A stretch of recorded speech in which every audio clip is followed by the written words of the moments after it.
they said that it would have been fake news that Barack Obama's birth certificate was forged, but it comes out that maybe that was real news.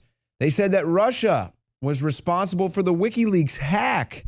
Well, it turns out that that might be the real fake news.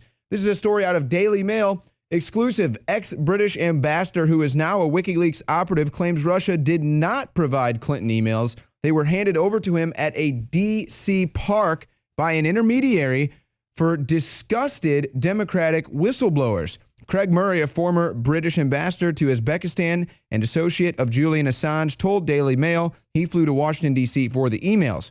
He claims he had a clandestine handoff in a wooded area near American University with one of the email sources. Man, this is starting to sound like some deep throat activity at Watergate.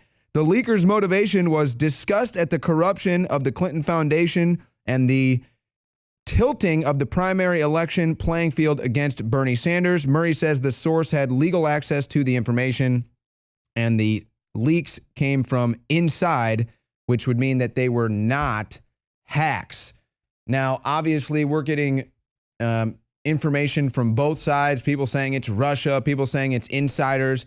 But I think most of the proof to the neutral observer with an open mind would say that this came from an inside source.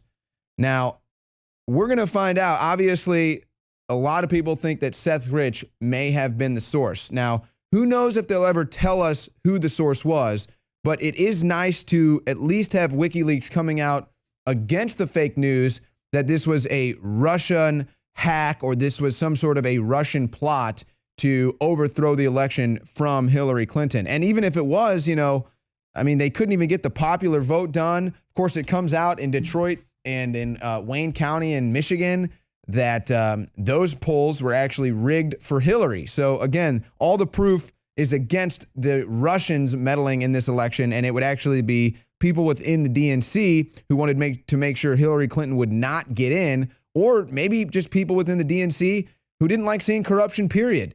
It's amazing, though, how they want you to focus on who's responsible for getting this information out instead of the actual corruption within. But of course, this goes on. They're going to do whatever they can to try to undermine Donald Trump and the movement that got him elected.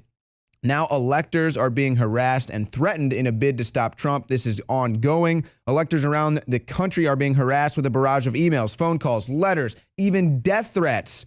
Because remember, when they go low, well, actually, it turns out that they go lower. In an effort to block Donald Trump from being voted in as president by the Electoral College on Monday. Now, Sharon Geis is a grandmother from Mesa, Arizona, woke up on Wednesday morning with more than 1,500 emails demanding she not carry out her legal duty to vote for the president-elect. She said they just keep coming and coming, estimating she's received more than 50,000 emails since the election. Despite the avalanche, however, she says her decision to back Donald Trump is stronger than ever.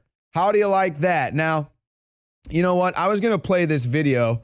If you just want to go ahead and roll this video real quick, we'll cut out early. But basically, these celebrities now are coming out saying that the electors shouldn't vote for Trump. You can go ahead and go to that clip right now.